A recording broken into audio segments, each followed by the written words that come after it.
It is January when I'm taking this video, and it is so cold outside. Look at all the snow on the ground. And even in the garden, there's a sheet of ice, a thick sheet of ice. So when it's really cold outside, you know what I do? I like to have some healing foods still that are warm.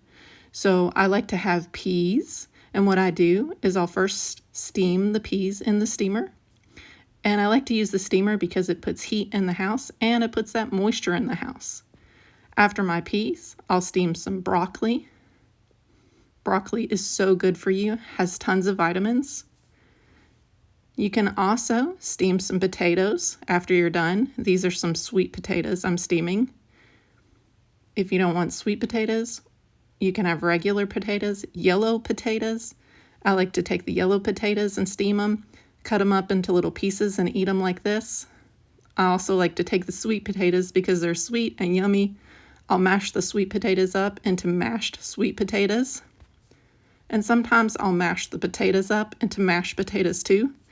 And remember, if you make mashed potatoes, add 1 to 3 raw cloves of garlic to your mashed potatoes because it heals colds and flus.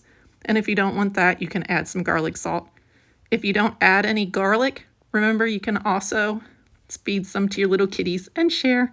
I love giving plain sweet potatoes to my cats because they love it and it's healthy for them and they get some moisture, healthy, healing foods.